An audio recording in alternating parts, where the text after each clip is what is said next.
దేవుని ఏం కోరుకున్నారు? అది ఇక్కడ వచ్చిన పని మా బాబాయ్ ఇక్కడ పిఠాపురం నుంచి నుంచుంటున్నారు అండ్ అది చాలా మంచి విజన్తో బాబాయ్ గెలవాలి అండ్ బాబాయ్ అసలు పాలిటిక్స్ రావడానికి ఉద్దేశం మంచి చేద్దామని సో అలాంటి దానికి మేమందరం ఒక కుటుంబ సభ్యులాగా బాబాయ్కి అండగా దేవుడు ఆశీస్సులు తీసుకోవడానికి ఇలా అమ్మవారి ఆశీస్సులు తీసుకోవడానికి రావడం జరిగింది. బాబాయ్ ఇలా కష్టపడుతుంటే మీకు ఏమనిపిస్తుంది? అసలు మామూలుగా ఆయన ఒక మెగా హీరో కదా, ఆయన ప్రజల కోసం ఇలా కష్టపడుతుంటే మీకు ఏమనిపిస్తుంది? అంటే యూజువలీ ఇంట్లో కోసం పనిచేయడం అలా అది చాలా వరకు చాలా చోట్ల చూస్తుంటాం, ఇంట్లో తమ్ముళ్ళకి అక్కలకి అన్న చెల్లికి.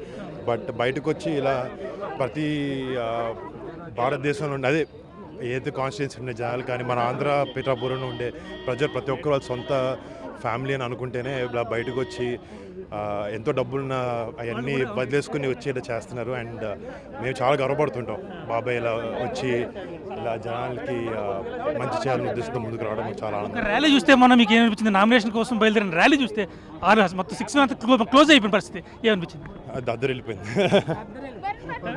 ఇప్పుడు దాకా ఆయన కూడా ఎన్నికల అయ్యే వరకు ప్రచారం చేస్తారా? ఏంటంటే ఎన్నికలు అయ్యే వరకు ఆయన కూడా ఉంటారా?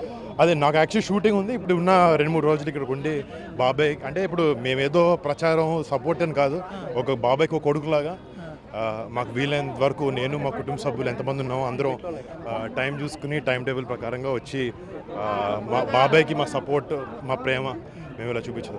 బాబాయ్ మీద జరుగుతున్న కుట్రలు చూస్తుంటే మీకు ఏమనిపిస్తుంది? బాబాయ్ మీద జరుగుతున్న కుట్రలు చూస్తే మీకు ఏమనిపిస్తుంది?